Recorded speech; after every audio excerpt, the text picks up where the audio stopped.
Pilotos de aerolíneas de Reddit, ¿cuál fue el mayor momento en el que estamos todos jodidos en el que sobrevivieron y sus pasajeros no se dieron cuenta? Historia 1, esto fue hace unos 7 años. Una mañana llevé a mi hermano y a mis 2 primos a un breve vuelo turístico en un Cessna 172. Sabía que se avecinaba algo de tiempo, así que quería terminar con esto rápidamente.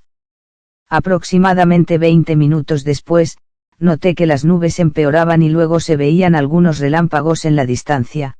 Definitivamente era hora de regresar. De regreso, comuniqué por radio mis intenciones: aeropuerto no controlado pero con un FBO, y alguien me respondió por radio con los vientos actuales. No computó lo que dijeron y, en retrospectiva, debería haber pedido una aclaración. Regreso al aeropuerto y, cuando estoy en la final, me doy cuenta de lo fuerte que es el viento. Al tener dificultades para mantenerme en la línea central, finalmente doy la vuelta en el primer intento. A estas alturas, estoy empezando a sudar y planeo desviarme si el próximo intento no sale bien. Me aseguro de apagar el intercomunicador para que mis primos de atrás no puedan oír lo asustado que estoy, aunque mantuve la calma durante todo el asunto. En el segundo intento, giré el timón hacia la izquierda y logré colocar las ruedas en el suelo de forma segura.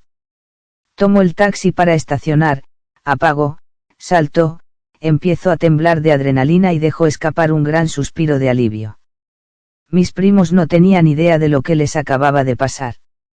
Fue simplemente un vuelo emocionante. Mi hermano sabía lo que estaba pasando y más tarde le conté lo que estaba pensando. Aparentemente, también tenía una audiencia de chicos de la FBO mirándome, probablemente gritándome que fuera a otro lado. Honestamente, a veces me sorprende que logré ese aterrizaje sin incidentes, especialmente porque fue básicamente mi primer aterrizaje con viento cruzado. Historia 2, una vez que salía de una camioneta en llamas en un avión privado con un par de pasajeros, mi motor se apagó. Ni siquiera seguí la lista de verificación de motor apagado. Miré el indicador de presión de combustible, no me gustó lo que vi, presioné el interruptor de la bomba de combustible auxiliar y volvió a la vida. Todo el incidente terminó tan rápido que los pasajeros ni siquiera se dieron cuenta. Sin embargo, no lo llamaría un momento en el que todos estamos jodidos. En el peor de los casos, habría tenido que volver a colocarlo y teníamos un terreno bastante plano hasta donde alcanza la vista. Historia 3. Estaba en el proceso de obtener mi PPL licencia de piloto privado y estaba volando en circuitos. Entonces, antes de despegar, el director financiero de la escuela de vuelo me preguntó si estaba seguro de que era buena idea volar, hace bastante viento.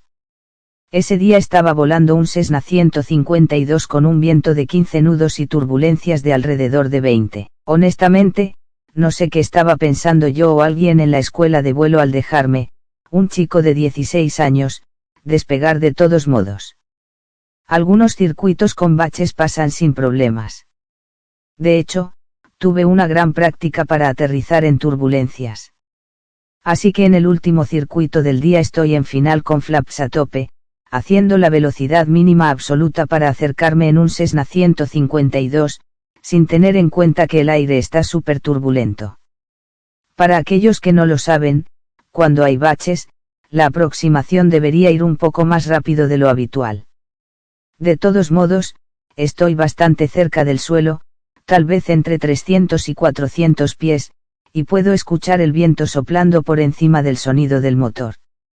De repente, no hay viento. Acababa de perder entre 15 y 20 nudos de viento en contra casi directo en la aproximación final sin ninguna velocidad de sobra. Recuerdo que parecía que las mangas de mi camisa se estaban inflando y la advertencia de pérdida del avión comenzó a gritarme. Los controles se volvieron totalmente inútiles, como joysticks de computadora. Afortunadamente, tenía la mano en el acelerador como me enseñó mi instructor, y por alguna razón instintiva buen instructor, probablemente, empujé suavemente el acelerador hasta el fondo y bajé ligeramente el morro. Todo esto ocurrió en el lapso de unos 5 segundos. Recuerdo lo que hice pero no pensé en hacerlo. Era como cuando vas conduciendo a algún lugar y de repente te das cuenta de que has llegado sin recordar haber conducido. Malditamente aterrador. De todos modos, aterricé el avión sin problemas, me fui a casa y tomé una siesta. Mis padres dijeron que estaba pálida como un fantasma cuando llegué a casa. Volar es divertido hasta que deja de serlo. Editar, mucha gente se pregunta por qué empujé suavemente el acelerador. La razón es que el carburador no puede proporcionar suficiente combustible para mantener la mezcla adecuada de combustible y aire cuando el piloto empuja rápidamente el acelerador. Se supone que el carburador debe proporcionar un chorro rápido de combustible para compensar el rápido aumento de aire. Si el piloto pisa el acelerador hasta el fondo, la enorme cantidad de aire que ingresa al carburador es simplemente demasiado para mantener la mezcla adecuada de aire y combustible. Incluso con el chorro adicional, en el mejor de los casos, esto puede hacer que el motor se retrase durante unos segundos mientras la mezcla se recupera y, en el peor de los casos, podría provocar que el motor se cale por completo. Entonces, imagínese si un piloto sin experiencia entra en pánico y aprieta el acelerador a fondo. Eso puede tener un efecto desastroso porque no solo están a baja altitud con poca velocidad, sino que simplemente ahogan su motor y simplemente no pueden obtener más potencia. Un buen profesor realmente puede compensar muchas cosas y realmente puede prepararte bien para situaciones peligrosas, como sucedió aquí. O.P. Tener ese instinto de no solo apretar el acelerador y también de hacer algo en primer lugar definitivamente.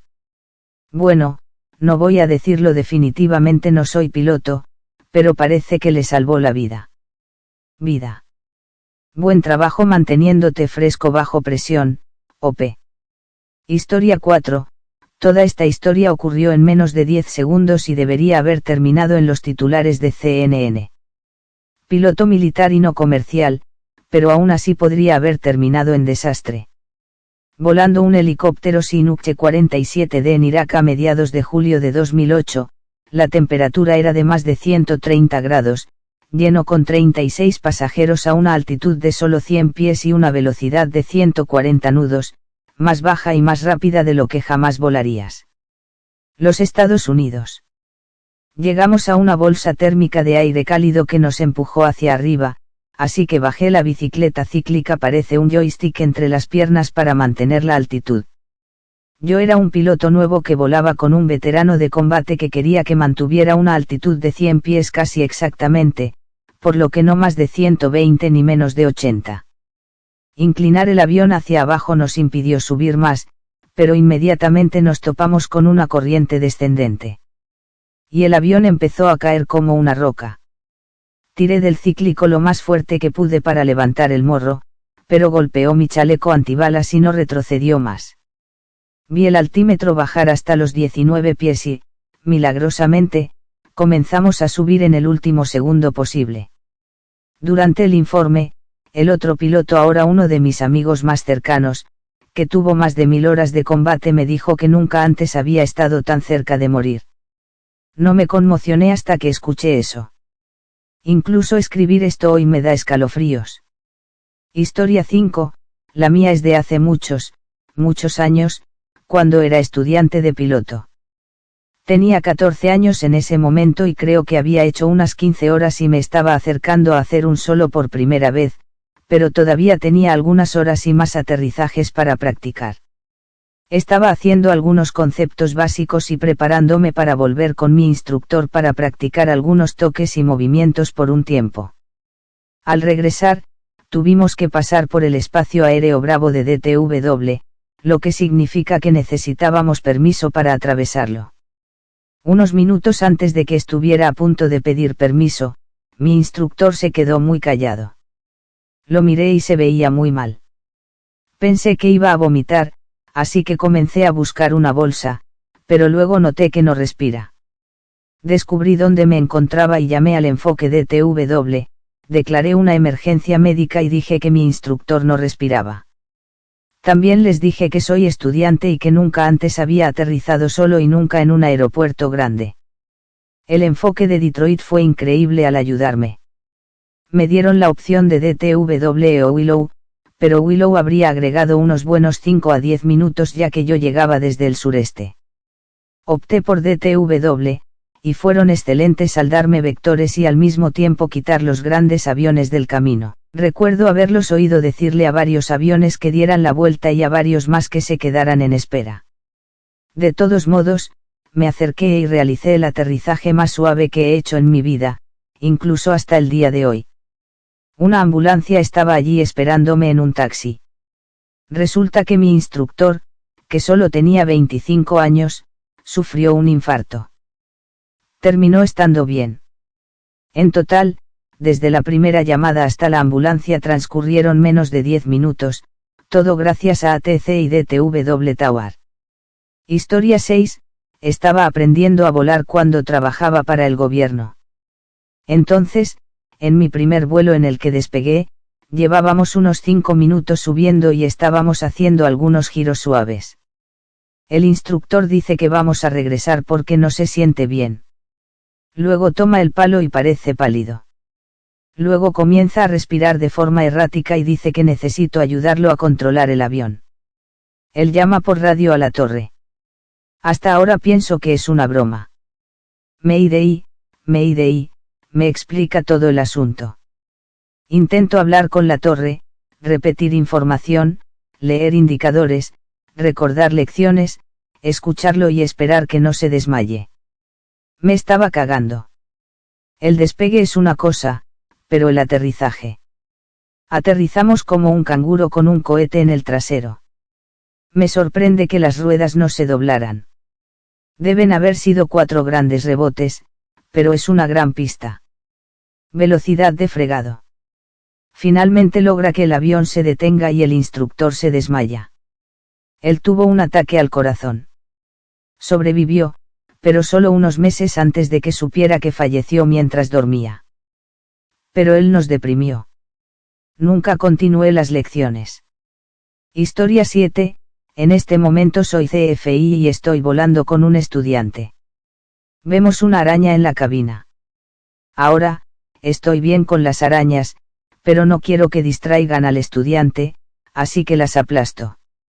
El estudiante no vio la araña pero vio mis movimientos y preguntó qué era. Respondí, era una araña. Lo tengo, mientras miro hacia el área del asiento trasero. Me las arreglé para agregar casualmente, porque tienes miedo de las arañas sin que el alumno note la ruptura en la frase. Resulta que el estudiante le tiene miedo a las arañas. Durante el resto de ese vuelo, aplasté arañas detrás de la espalda de mi alumno mientras avanzaban desde el nido que acababa de ver en la parte trasera del avión. Él nunca lo supo. Ahora bien, esperaría que en esa situación el cerebro priorizara el miedo a morir estrellando un avión más que el miedo a las arañas. Dicho esto, el cerebro no siempre funciona así. Ope hizo bien aquí en una situación desafortunada para el estudiante. Vaya. Historia 8. No soy piloto, pero mi amigo tiene una licencia privada y volamos juntos a menudo solo durante sus horas. Yo compro el almuerzo, él tiene horas, es divertido. Vivo en el PNW y él quería volar a Crater Lake un invierno. Techo, 8.000 pies. Lago del cráter, 6.000 pies. Aún no tiene su habilitación de instrumento, así que no podemos romper el techo. Volamos, lo pasamos bien, tomamos excelentes fotografías, etc. Regresamos al aeropuerto, vamos al bar y él procede a decirme que fue la experiencia más asustada que jamás haya pilotado. Porque el Cessna monomotor en el que estábamos podía planear de 2 a 3 millas en caso de emergencia. Crater Lake tiene más de 8 millas de diámetro. En el medio estaríamos jodidos. Le pregunté qué haría. Dijo, me lanzaría de bruces al agua. ¿Quieres nadar en esa cosa y ahogarte o morir rápido y casi sin dolor? FML. Historia 9. Nunca ha habido un momento como este para mí porque siempre estás intentando algo más para salvar el avión. Nunca ha habido una situación real en la que tuviera que salvar un avión de un desastre inminente. Hay decisiones que he tenido que tomar y que, si elijo mal, podríamos estar en una mala situación, pero nunca nada como todos vamos a morir.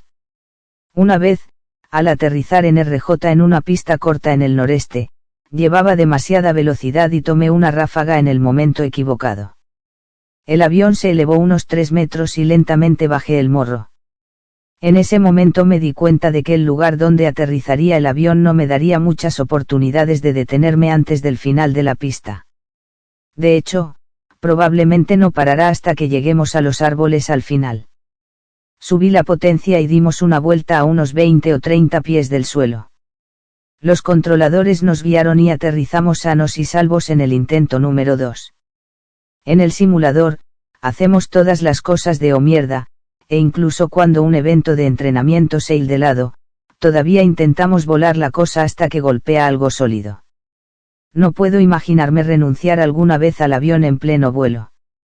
Hay miles de decisiones que los pilotos toman cada día en los vuelos que evitan que una situación difícil se convierta en peligrosa.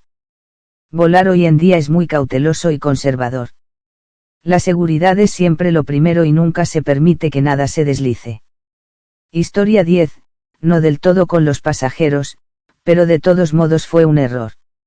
Durante mi primer vuelo en solitario, estaba muy emocionado y quería grabar en vídeo la ocasión especial. Así que allí estaba yo, rodando por la calle de rodaje con una mano sosteniendo mi teléfono. Una cosa acerca de los viejos aviones de hélice es que son como los autos viejos, no siempre se conducen en línea recta. Supongo que estaba demasiado concentrado en asegurarme de que mi cámara estuviera correctamente enfocada y en ángulo, y lo siguiente que supe fue que mi avión terminó rodando del asfalto hacia la maldita zanja cubierta de hierba. Entré en pánico. ¿Cómo diablos se supone que voy a sacar este avión de aquí por la radio? Hubo silencio porque el controlador probablemente vio lo que sucedió desde la torre. Después de unos segundos, probablemente todavía sin palabras en este punto, ella casualmente me revisó para asegurarse de que estaba bien. Para evitar mi vergüenza, intenté acelerar y salir del césped de regreso al asfalto. Para mi sorpresa, funcionó. Hice mi vuelo corto según lo planeado y regresé al hangar donde me esperaba mi instructor. No tengo idea de cuántas personas vieron lo que pasó, pero por la expresión de su rostro, estoy bastante seguro de que él también lo sabía. Y sí, ese vídeo mío conduciendo hacia una zanja existe. Supongo que este es el equivalente en avión de no envíes mensajes de texto mientras conduces, OP. Si usar un teléfono y conducir es una mala idea, cuéntame cómo pensaste que iba a funcionar usar un teléfono y volar. Bueno, no volar, pero al menos controlar un avión. Esta es una decisión tonta. Prepáralo todo antes de empezar a rodar, tonto. Historia 11, yo no era el piloto, pero sí un pasajero en un planeador. Para aquellos que no lo saben, los planeadores no pueden despegar por sí solos. Para este parapente necesitábamos un avión de remolque, un 172. El 172 tiene un gancho de remolque que se engancha en nuestro morro. Cuando queremos liberar, pasamos por un procedimiento de liberación. El piloto del 172 baja un ala para señalar la liberación. Él reduce la velocidad, nos sumergimos, esto crea holgura, levantamos el morro y luego soltamos el cable de remolque. El Cessna sigue su alegre camino y nosotros nos deslizamos. Bueno, durante el procedimiento de liberación, algo salió mal y no se pudo liberar el cable. El planeador tiró de la cola del Cessna y causó mucho caos, ya que volar un 172 con un planeador que no está sincronizado con tus movimientos es increíblemente difícil. Afortunadamente, ambos logramos regresar sanos y salvos, pero eso bien podría haber causado que el 172 se detuviera y se estrellara, y nosotros seríamos arrastrados hacia abajo con ellos, mirando impotentes. Historia 12, hace mucho tiempo, allá por 1989, yo era primer oficial en el 747 A100. Regresamos de la terminal en Ankariji y tomamos el taxi para partir hacia Narita, Tokio. Estábamos llenos de gente y muy cerca del peso máximo de despegue. Al final de la pista, fue mi despegue. Pisé los frenos, levanté las palancas de empuje y el ingeniero ajustó la potencia de despegue al máximo. Soltamos los frenos y nos pusimos en marcha. Rodamos y rodamos y rodamos por la pista. No fue una aceleración chispeante de ninguna manera. Cuando el final de la pista apareció a la vista y la velocidad de despegue aún estaba a cierta distancia, con las luces en rojo-blanco, rojo-blanco, rojo-rojo-rojo, el capitán dijo y cito, será mejor que ya ellas. Estábamos a unos buenos 20 nudos por debajo de V-OR. Sin ser un completo tonto, roté lenta y suavemente, y la bestia se alejó volando del final de la pista como una dama. Lentamente subimos, limpiamos, giramos y nos dirigimos hacia el oeste. Durante un largo rato no se dijo ni una palabra. Finalmente, a través de 20.000 pies, el ingeniero se lanzó hacia mis cifras de rendimiento. No pasaba nada y estábamos a plena potencia. De todos modos, resultó que se había cargado carga adicional por error y teníamos mucho sobrepeso. Aparte de mojar el asiento y un aumento del ritmo cardíaco, los pasajeros no se dieron cuenta. Historia 13, soy piloto de helicóptero comercial. Probablemente el momento más cercano a estamos jodidos que tuve fue hace unos años. Para configurarlo, volé solo en un helicóptero a otro lugar a unas 200 millas de distancia. El helicóptero que volaba estaba configurado para IFR vuelo por instrumentos y soy un capitán IFR con bastante experiencia.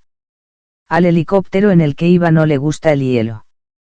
Eso significa que volar en nubes cuando hay temperaturas bajo cero es básicamente imposible. Esto fue en el Alto Ártico a principios de la primavera, por lo que básicamente siempre hacía frío. El clima no era muy bueno, pero aún así quería darle una oportunidad al viaje. Si fuera malo, podría simplemente darme la vuelta y volver a casa. A unas 50 millas de distancia, el techo de nubes estaba descendiendo y la visibilidad disminuía. Estaba sobre un pequeño lago congelado y pude ver al otro extremo del lago que las nubes estaban justo al suelo. En este punto, estoy a unos 300 pies del suelo. Hago la llamada para dar la vuelta e iniciar un giro a la izquierda, pero cuando estoy a mitad de camino, entro en una nube. En circunstancias normales, que un helicóptero VFR entre involuntariamente en una nube suele ser una sentencia de muerte. Pero soy un piloto IFR entrenado en un helicóptero IFR. Empiezo a subir, porque sé que hay terreno elevado en el lado del lago. No me importa volar en la nube. Lo que sí me importa es el hecho de que mi helicóptero empiece a congelarse instantáneamente. No me refiero a un poco de hielo, estoy hablando de una enorme cantidad de hielo en un helicóptero al que, por cierto, no le gusta el hielo. No hay manera de que pueda recorrer las 50 millas de regreso al aeropuerto para realizar una aproximación IFR, y sé que las nubes son demasiado espesas para trepar por encima de ellas. Tampoco puedo descender porque el techo es tan bajo que corro el riesgo de impactar el terreno si no salgo de la nube lo suficientemente pronto. Estoy analizando las opciones en mi cabeza, pero mi ritmo cardíaco aumenta. Esto no es algo que suceda normalmente. No soy el tipo de piloto que se mete en situaciones que me asustan. Se me está acabando el tiempo rápidamente, así que me dirijo a un área plana más grande como se indica en mi GPS y mapas. Configuro mi radioaltímetro, un dispositivo que te dice exactamente qué tan lejos del suelo estás para que me emita un pitido cuando alcance los 250 pies y comience a descender. Me imagino que si no me alejo 300 pies, estaré en serios problemas. Cuando me acerco a 300 pies, salgo de la nube. Buena visibilidad y camino despejado hasta el aeropuerto. Hago una aproximación normal para aterrizar y me apago en nuestro hangar. Las palas están cubiertas de hielo.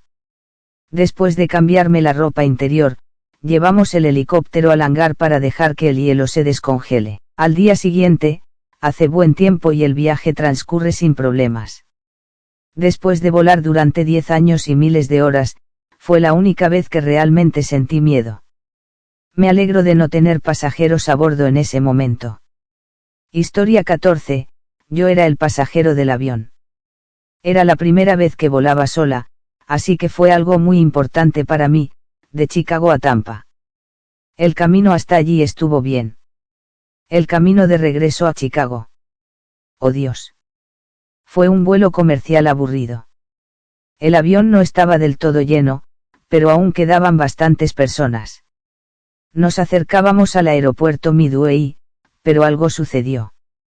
Hubo una gran explosión y una enorme caída repentina.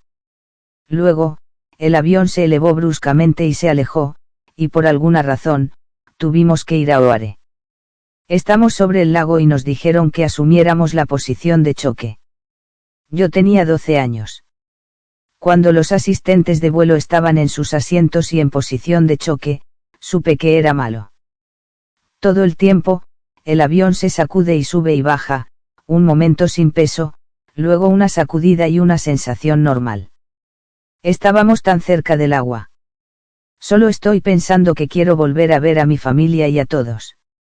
Finalmente nos acercamos a Oare y vemos los camiones de bomberos y ambulancias junto al aeropuerto. Al ver esa pista acercarse tan rápido, el capitán se acercó y dijo que se prepararan para un impacto muy fuerte. Supongo que las ruedas estaban atascadas. De alguna manera, aterrizamos con un planeo perfecto sin chocar con nada. Nos desviamos por otra pista y nos detuvimos en el césped. Era áspero y lleno de baches, y el ruido del metal contra el hormigón era como clavos en una pizarra multiplicados por 1.000.000. Pero el único daño real fue lo que falló, y la panza del avión quedó golpeada, pero eso es todo. Estaba tan asustado que cuando finalmente miré hacia arriba, vi que los contenedores se habían abierto y todo estaba por todas partes. Fue solo silencio, luego todos se animaron y se abrazaron. El piloto aparece y dice, bueno, creo que le daría un 2 a esta montaña rusa. Luego, en serio, habla de las diapositivas que salen y todo eso. Todos salimos y todos simplemente estrechan la mano del piloto. Es mi turno, soy una niña de 12 años hormonal y emocional, y simplemente me abracé y lloré. Me sentí avergonzado después de eso, pero él simplemente estaba feliz porque yo era un niño y estaba bien. Luego tuve que bajar por el tobogán, pequeño. No es tan divertido como crees. Después de que los paramédicos revisan a todos, nos llevan a una puerta y yo estoy buscando a mi papá, ya que se suponía que él debía recogerme. Lo escucho gritar mi nombre y yo grito, papá. Papá.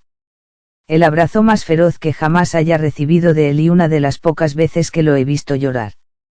Está haciendo eso de que los padres te revisan por todos lados, como brazos, piernas, vale, sin sangre. Estás bien, yo era el único niño en el avión, así que la gente me vitoreaba durante todo esto. Mi papá encuentra al piloto, le da la mano y le agradece. El piloto dijo, oh, solo estaba haciendo mi trabajo. Nos íbamos y mi papá me dijo que cuando anunciaron la emergencia a través del sistema en el aeropuerto Midway, nunca sintió que su corazón se desplomara tan rápido. Esto fue cuando podías encontrarte con gente en la puerta. Dijo que había un montón de gente corriendo. Se llevó a otras personas con él porque habían tomado el autobús a Midway. Se trata de un viaje de 45 minutos de un aeropuerto a otro. Estaban llegando cuando el avión comenzó a descender, así que se detuvo y observó cómo aterrizaba. Obviamente no conocían el estado del interior del avión, pero tenían esperanzas. Más tarde, obtuvimos más detalles de lo sucedido. Un maldito ganso fue absorbido por el motor. Ahora, normalmente no habría hecho nada, pero fue como una serie de incidentes extraños después de que sucedió. No recuerdo los detalles técnicos, pero supongo que otro motor falló y luego la cola se torció.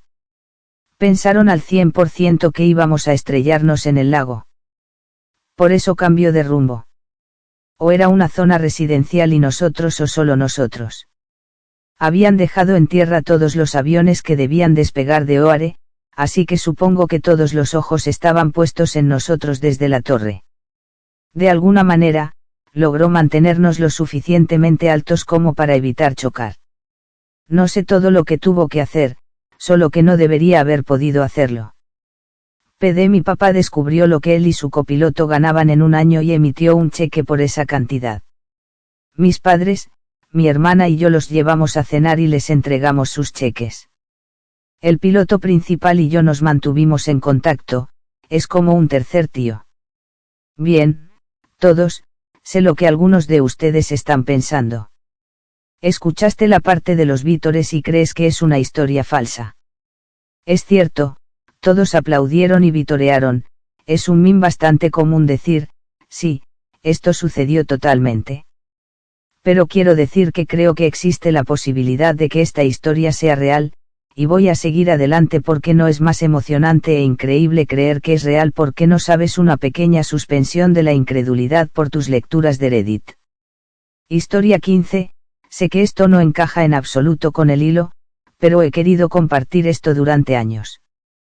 En realidad es lo contrario en muchos sentidos, pero bueno, lo digo. Un día estaba en el trabajo y este tipo, conocido por contar grandes historias, llama a una chica de mi trabajo cuando se de SXSW. Él le dice que su avión podría estar cayendo. Se propaga como la pólvora por toda la empresa y me entero de ello. Entonces, naturalmente, pienso, sí, claro, y menciono su vuelo en FlightAware para ver un patrón de vuelo realmente, muy desordenado. De todos modos, su historia fue la siguiente: recién están despegando y el motor derecho se desintegra. El capitán viene y cuenta lo que pasó y que necesitan tirar combustible e intentar aterrizar. La parte de intentar proviene del hecho de que no están seguros de si el motor sacó el tren de aterrizaje. En este punto, todo el mundo entra en pánico, e incluso las azafatas están llorando y enloqueciendo. El capitán regresa y dice que asumamos posiciones de choque, que básicamente es bajar la cabeza y despedirnos con un beso en el trasero. Aterrizan y todo está bien. Lo que vi en FlightAware fue un avión despegando, dando vueltas como 8 veces y luego aterrizando. Ni siquiera podía imaginar eso y pensar en ello cada vez que despego en un avión. El caos y los sentimientos que mi amigo y todos los demás debieron haber experimentado deben haber sido intensos. Nunca apareció en las noticias, nunca se informó, lo que solo hace que uno se pregunte con qué frecuencia suceden estas cosas. Historia 16, obligatoriamente no soy piloto de línea aérea, pero soy piloto privado y conozco a un puñado de pilotos de línea aérea. La mayoría de las cosas que te hacen sentir como si fueras a estrellarte en un gran avión o turbohélice en realidad no son significativas. Los aviones pueden soportar muchas más turbulencias de las que atraviesas tú. Ese sonido probablemente sea normal y que el motor se apague no significa que vayas a caer del cielo. Las vueltas, en las que el avión aborta su aterrizaje, ocurren varias veces al día en la mayoría de los aeropuertos, nada fuera de lo común. Volar en una aerolínea estadounidense es una de las cosas más seguras que puedes hacer. Es más probable que muera conduciendo hacia el aeropuerto o incluso cayéndose de la cama que en un gran accidente de avión comercial. Además, el asfalto no es parte de un aeropuerto, sino más bien un material que se utilizó para fabricar las superficies de los aeropuertos hace décadas. Las pistas son donde se aterriza y despega, las calles de rodaje donde los aviones se mueven y hablan con el control del tráfico aéreo, y la rampa plataforma es donde los aviones se estacionan y hacen retroceder. Historia 17, ahora soy piloto de avión, pero mi primer trabajo fue volar pancartas. Tengo otra buena historia sobre la pancarta, pero ya la he contado antes.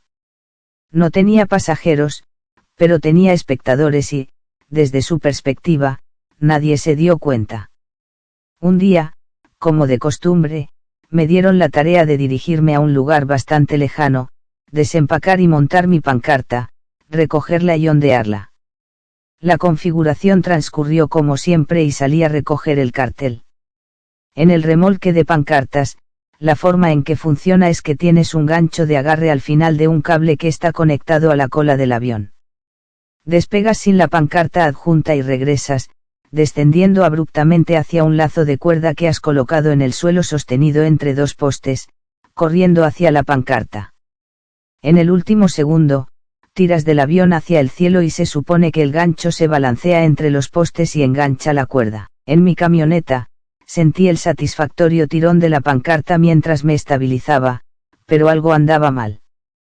Tiraba con fuerza hacia el lado izquierdo. Una mirada rápida a mi izquierda mostró que había fallado con el gancho y en su lugar atrapé el lazo de la cuerda del estandarte con mi rueda izquierda. Peor aún, en lugar de deslizarse por la pata del tren hasta el fuselaje, la cuerda se había enganchado cerca de la rueda. Me habían proporcionado un cuchillo para carne con el fin de cortar la cuerda, pero no había manera de que pudiera alcanzar esa cuerda. El avión guiñaba con fuerza, pero estaba bajo control, y volé lentamente en círculos alrededor del aeropuerto mientras pensaba en mis opciones. Siempre podría intentar aterrizar el avión con la pancarta colocada, pero por lo que había oído, eso generalmente resulta en que el avión se vuelque sobre su morro, arruinando el motor y la hélice como mínimo, probablemente causando mucho más daño. Y ni hablar de arriesgar mi propia vida. No pude cortar la cuerda porque no tenía alcance. Entonces recordé lo que tenía, un pequeño juego de herramientas y un rollo de cinta adhesiva en el bolsillo detrás de mi asiento. Pensé en lo que podía hacer con ellos y se me ocurrió que el segundo asiento vacío detrás de mí también tenía una palanca de control de tubo de metal. Bueno, valdría la pena intentarlo. Controlé el avión con las rodillas mientras buscaba detrás de mi asiento el juego de herramientas. Solo un perno y una tuerca aseguraban la palanca de control al tubo de abajo, pero tuve que acceder a él a ciegas, extendiendo la mano hacia abajo y detrás de mí mientras controlaba el avión.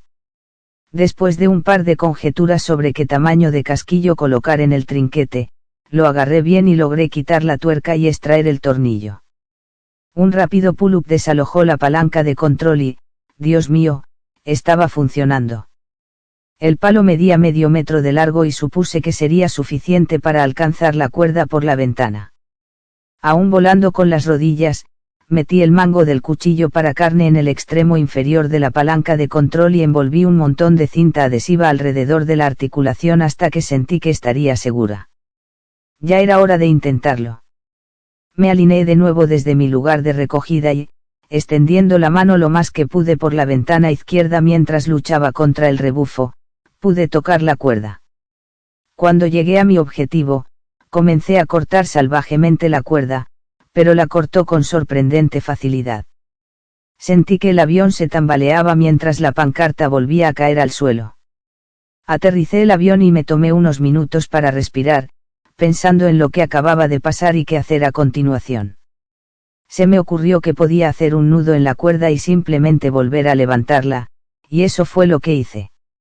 Basta decir que esta vez fui un poco más cuidadoso y todo salió según lo planeado. Desde el suelo, lo único que cualquiera habría notado es que un avión con pancartas recogió una pancarta, permaneció en el aire por un tiempo, dejó caer la pancarta, la recogió de nuevo y se fue. Historia 18, llegué muy tarde a la fiesta, pero estuve buscando una explicación de un piloto a la experiencia que tuve en un Embraer 145 de Nueva York a Albany una tarde. He estado en muchos vuelos, especialmente en ese pequeño salto, muchas veces. Sé cuáles son los sonidos normales, incluido el sonido cuando los motores se apagan y se siente como si alguien pisara el freno. Esto fue diferente. Despegamos como de costumbre, pero aproximadamente un minuto después de ascender, el avión quedó en silencio y entramos en una caída abrupta durante 3 a 5 segundos, lo que pareció una eternidad. Al menos 7 personas gritaron. Me agarré al apoyabrazos e hice las paces con el hecho de que esto finalmente estaba sucediendo. Siempre supe que moriría en un accidente aéreo. Milagrosamente, los motores se pusieron en marcha de repente y volvimos a emprender una subida pronunciada. 5 segundos después, nos volvió a pasar exactamente lo mismo. Los motores del avión se quedaron en silencio y estábamos apuntando con fuerza hacia la tierra. Esta vez más gente gritó y fue más fuerte que la primera. Nuevamente, los motores se encendieron y volvimos a alcanzar la altitud de crucero, pero todo el vuelo fue inestable. Se sintió lento. Realmente sentí como si estuviéramos a punto de caer del cielo. Había una mujer de Long Island frente a mí, hablando nerviosamente con todos. Aterrizamos en Albany sin explicación de lo sucedido. La mayoría de los pilotos a los que he preguntado sacuden la cabeza confundidos, sin saber qué pudo haber sucedido. Una explicación fue que existe un protocolo obligatorio de reducción del ruido en ciertos vecindarios de Newark. A menudo, obtendrán autorización para no apagar los motores. Posiblemente, en este caso, el piloto pensó que obtendría la autorización.